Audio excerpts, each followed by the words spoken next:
I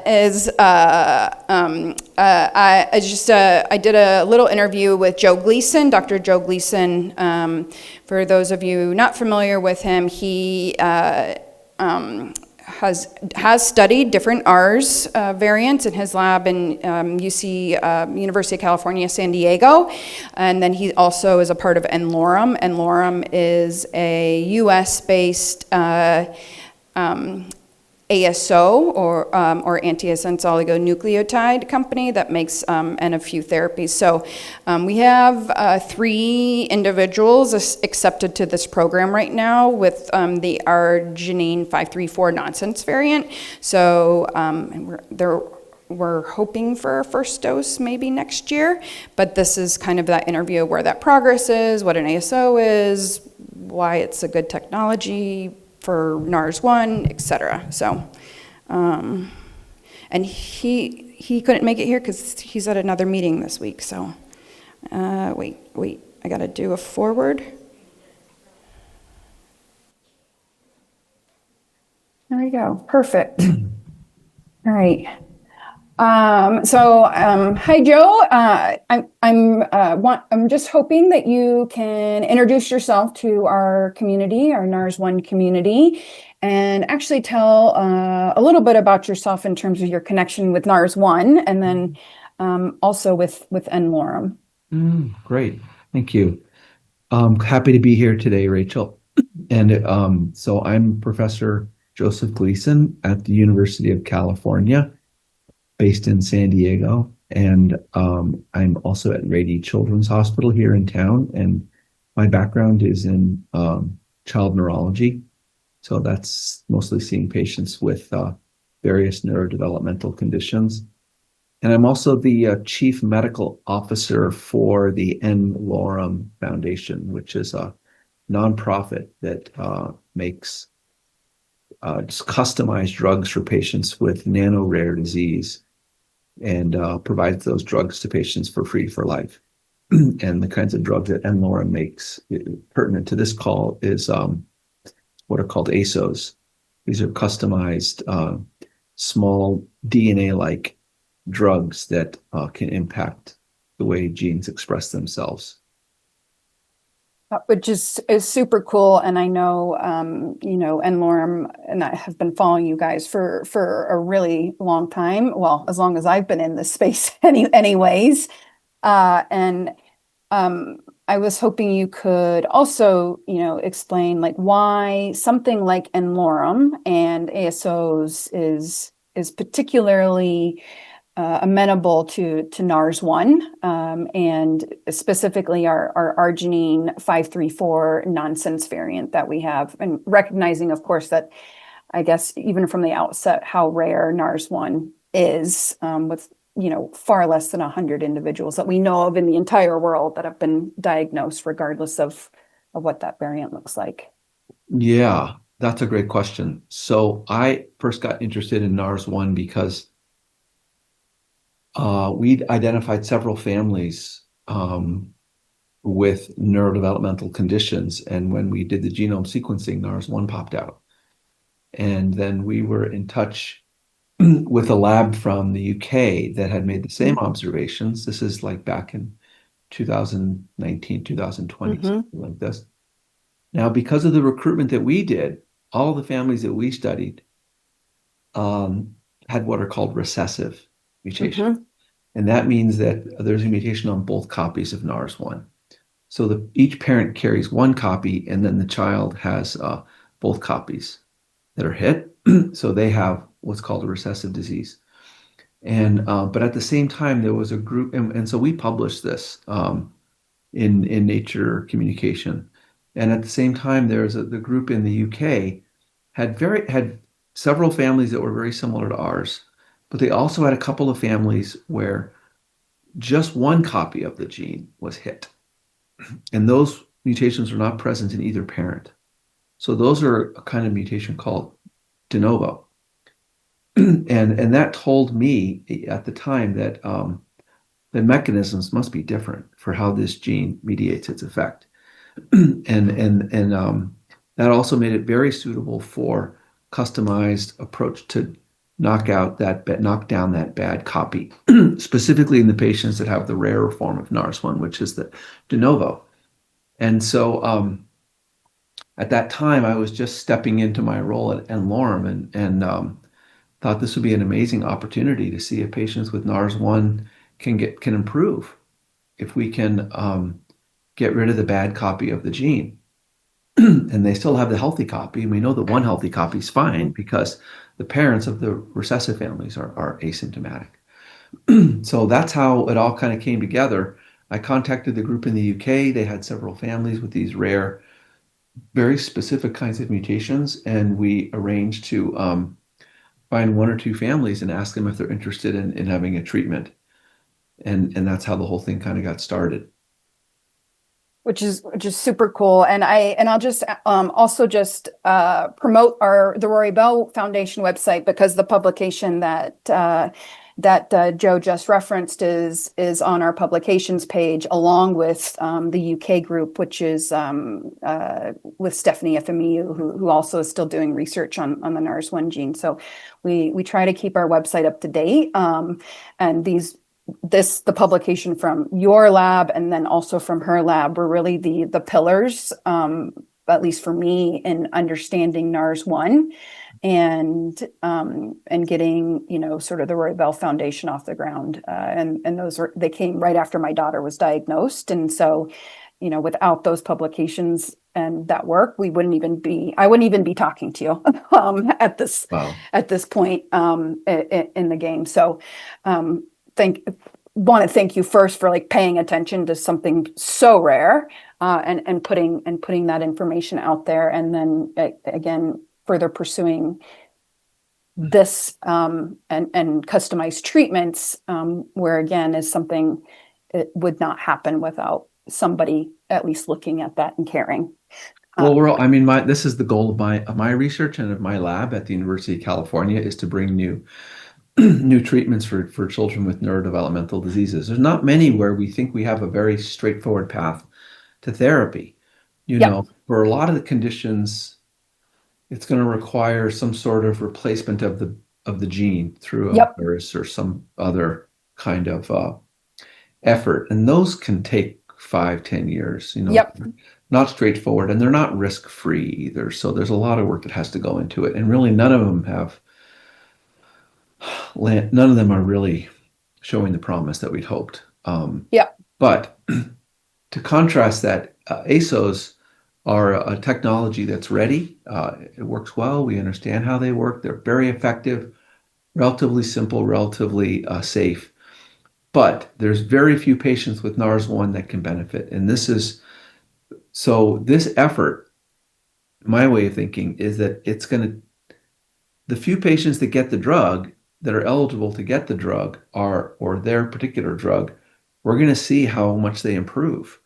And that's going to guide the future efforts for all the rest of the NARS1 patients, because then we'll see, oh my gosh, this condition can improve. This is what we expect to see. This is what we've seen with other patients that are enrolled in the n-Lorem program. And you actually just spoke about something that I wanted to follow up on is around the risks and the safety, with ASOs and what we know about them and maybe what we don't know about them. And again, you n-Lorem, and I know Stanley Crook has also been involved in this technology for a very long period of time. And I have referred to him as the godfather of ASOs. I don't know if that's a correct ordainment or not, but seems to be. And so I would love if you could comment on those risks, that safety, what we know from a track record standpoint, especially when we're talking about NARS1 and other disorders, when the goal really is to get it into the brain, right? If we can, to have the biggest benefit. Yeah, so ASOs are small DNA-like drugs or molecules. They can't be taken orally at this point, or even into the blood. They have to be given directly into the central nervous system through a lumbar puncture And this is similar to an epidural that a lot of women get during delivery. It's a relatively straightforward procedure. It takes maybe 10 or 15 minutes. Most patients receive, most of the children receive some form of anesthesia Hmm. to make the procedure go more smoothly. And we infuse the drug about once every 3 to 4 months into the spinal fluid. And these drugs are like, although they're DNA-like, they have certain modifications, and the body can't digest them. And so they have the stability like of a regular drug, or even something Mm. very long term, so they last in the body for like 3 or 4 months, and they get into all the cells in the central nervous system in the brain very easily, and their distribution is pretty well understood. And as a class of drugs, they're de-risked. And this is why the FDA in the US has special guidance for how we can have a new drug be approved for a clinical trial in a much more straightforward way than would be for standard drugs. So we can go from a patient with a condition, develop a drug, and have that drug administered to the patient within about maybe 2 years total time. And that Mm. would normally take 10 years Yeah. with standard drugs. As a So there's hundreds of thousands of patients that have received ASOs via this route, and they're very safe if they go through the kinds of rigorous safety evaluations that we do at n-Lorem.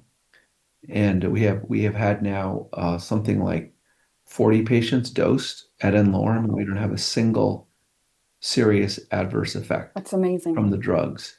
And I would say we have no patients with NARS1 that have been treated so far, but we have lots of other NARS1-like Yep. conditions. And those patients, I would say almost all of them are showing benefit. Some of them, the benefit is very dramatic, and some of them, the Hmm. benefit is still modest. And what we're trying to do now is figure out which kinds of diseases we can expect would show the most dramatic effects and which ones are going to take longer to expect some sort of benefit. So that goes into the risk benefit ratio.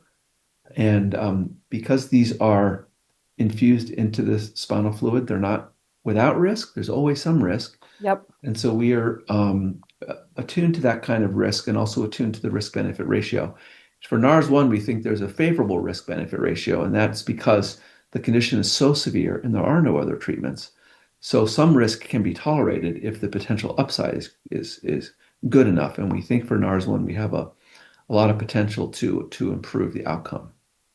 Yeah. And I would agree with that, having been a parent of a child with NARS1 and have also interacting with so many families, whose children have NARS1. And I think especially when I think about, you know, the progressive nature of the neuropathy that we're starting to anecdotally see, that can Yes. that can be, if we're able to stop that now, how much improvement we can have, in quality of life, long term for those individuals and those families. Those are the things that I think about when I think about risk benefit and have conversations. Speaking as a pharmacist, as a clinician, right? Mm, Myself, and having conversations. I wanted to ask you, if you mentioned sort of, sort of kind of from the acceptance of an individual into the program to, a therapeutic delivery is around 2 years. Do you have an update in terms of NARS1 and where we might be, for a first dose administration? I also understand if you're not ready to divulge that information, yet, but I think that would be mm, helpful for community to know. I think we had our first patient now accepted not quite 2 years ago, but we're in the right timeline, I think. mm. Yeah. So I just wanted, it's a great question. I just want to draw a contrast between the two major types of programs that n-Lorem works on. One are where the condition, every patient with that condition that's being treated can get the same ASO. Yep. Unfortunately, NARS1 does not fall into that group. The other type is where is where the ASO is made to just target one of the two copies of the Okay. gene. Yep. And following along that protocol, the first step is to receive cells from the patient.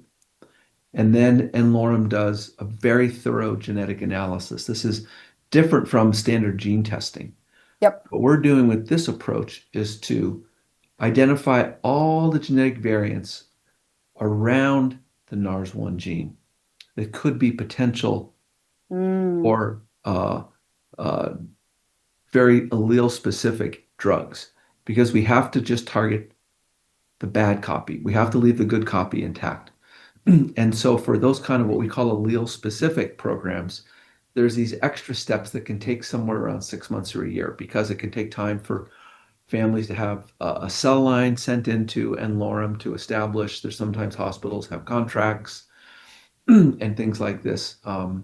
We try to make it as straightforward as possible, and we don't charge patients for any of these kinds of analysis. These are all part of the services that n-Lorem provides for free.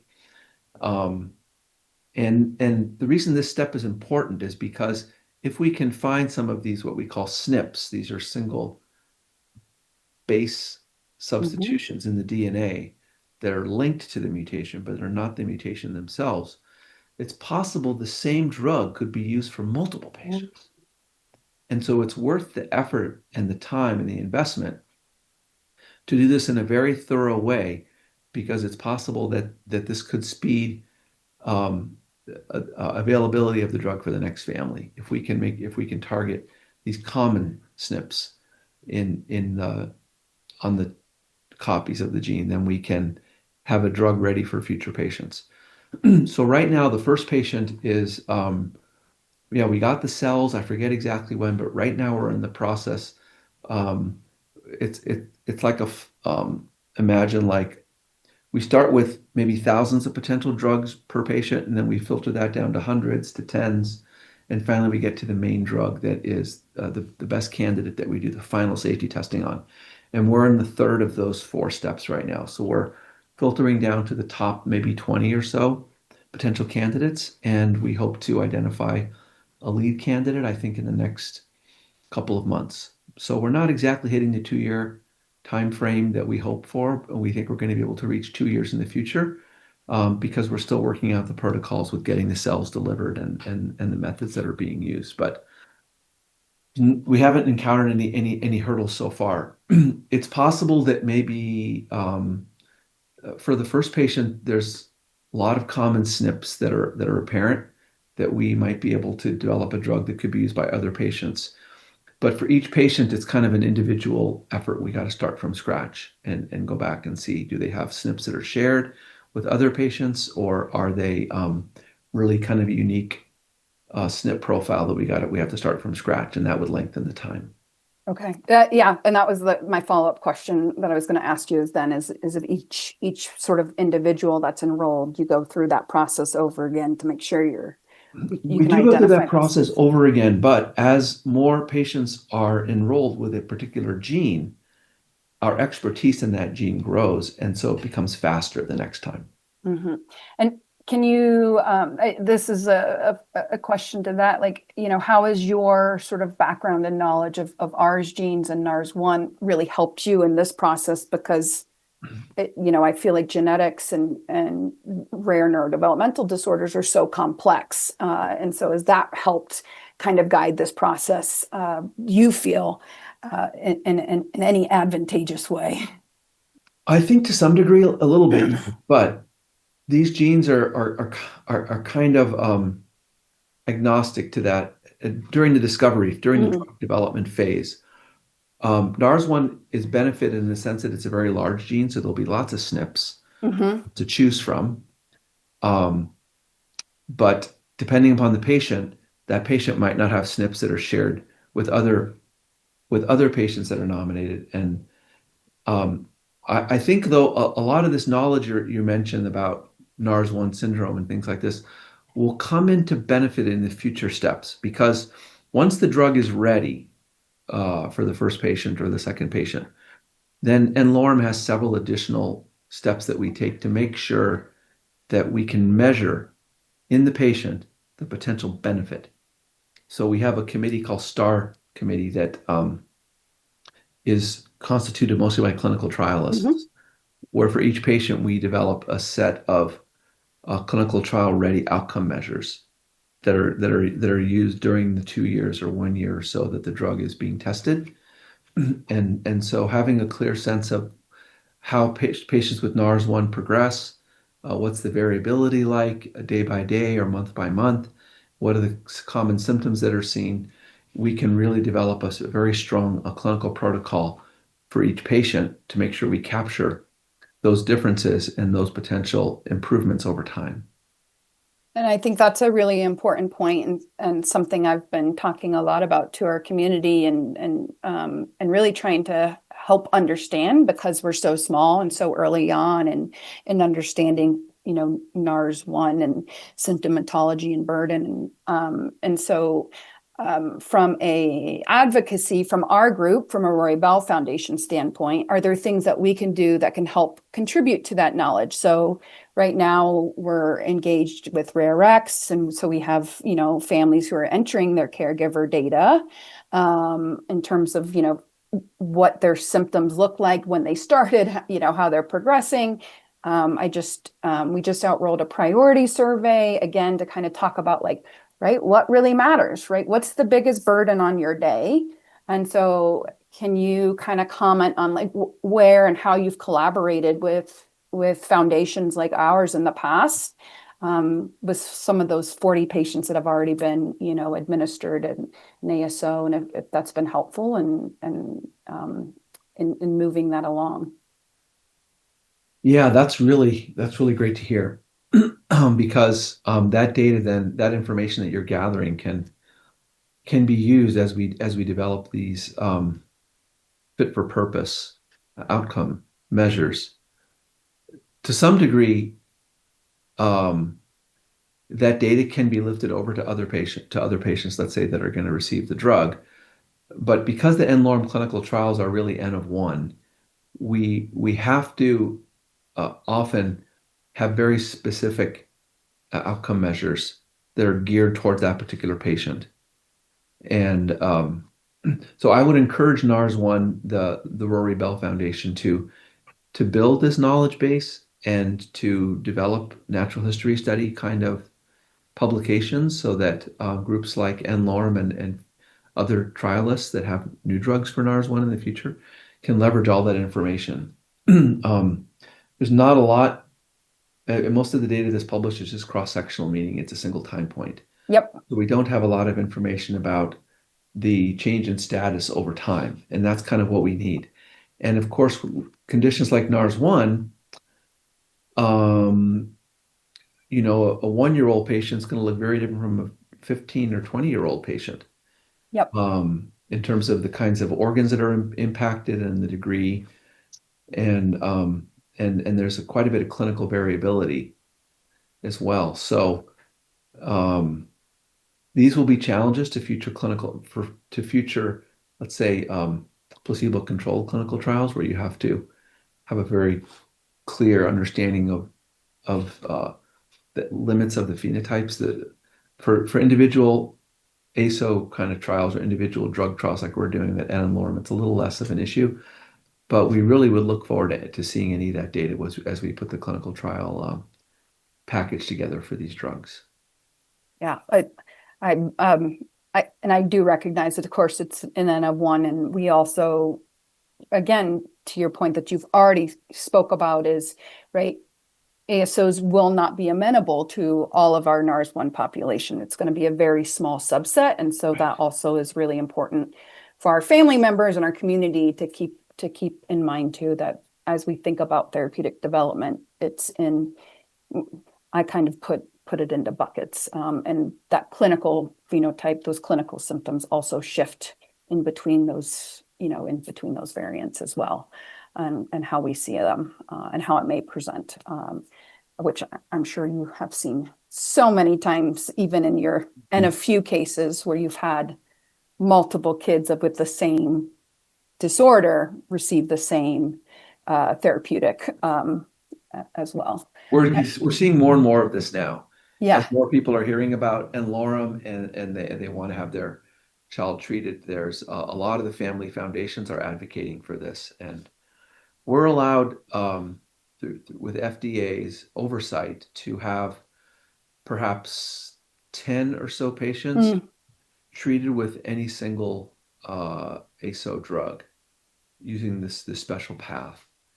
Um, and we know we're going to push up against some of these limits at hmm one point, and then the drugs, still good drugs, will probably have to then go through a more formal drug approval process. Which will be more and more challenging, just from a numbers perspective, where we have to start looking at rigor and outcomes and building all these things, which again, I think just builds on your point about how important it is for us to continue to collect and track what that natural history really looks like Yes. in our families and individuals impacted. Yes. Um, and then I had one final question, because I know this is something n-Lorem is working on and has come up quite a bit just because, again, we're so small, is just right now, we know that n-Lorem is only available, and that process is only available here in the United States. But can you elaborate or talk about, sort of this ongoing plan on what that might look like from an international collaboration Mm. standpoint? Yeah, so n-Lorem is based in San Diego, actually, San Diego, California, and we have by and large limited our patients to US. And that's for two main reasons. One is in part just practical because we deal with one regulatory body, which is the FDA. If we were to go to other countries, we'd have other regulatory bodies. And at this point, no other country has issued guidelines similar to the Mm, FDA that allow a mm, streamlined path to delivery of ASOs like we have here. And second, there could be some difficulty in, I think, logistics in getting the drug delivered to those foreign sites and in making sure language barriers, consent forms, et cetera, are overcome. So right now, there are some patients from other countries who actually make their way to the U.S. hmm and then qualify for n-Lorem because they're physically in the U.S. and that's all hmm we ask. Um, and n-Lorem has had discussions with other country with some regulatory bodies or some professional organizations in other countries. So far, things have been a little bit slow. I think Canada could be a good first step for us because it's kind of a sister country, and a lot of the regulatory efforts are parallelized between the places, and there's a lot of cross training and things like this.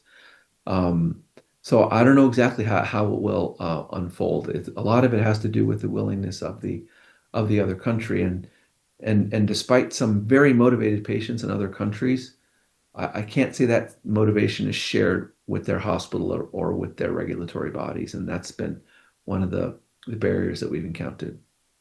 Yeah. And I think that makes a lot of sense, and certainly something I'm learning about on my end too, is just how different we are structurally, in terms of our systems and health systems and infrastructure, and how good things are in some places, and how I don't know what's going on. Sorry. That was, yeah, so that was it with my conversation with Joe. Yep.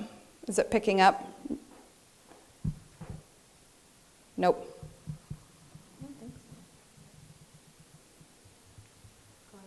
Oh. So yes, I think there's just some pretty cool and exciting technology that's coming along the way. It obviously is right now very specific for the one variant that we're seeing quite a bit in our community with the arginine 534, and this is really a test case in the U.S. and that's how it's set up for now. But I think we're pretty hopeful of what that might mean long term, especially for a subset of our community. And we're like way ahead of schedule. Doing great. So if you guys are okay, we're going to power through because we can probably get out in like the next like 45 minutes. Not that this I isn't, think 20 to 30. Yeah. not that this isn't fun and exciting, but you know, You want to go to the pool? I get it. yeah. Yeah. With Serena, Yeah. we've got pool time. Oh, she We might got- have already gone out without us. She's probably already there. She's made her way into the spa. Okay. All right. Kat, do you want to come up?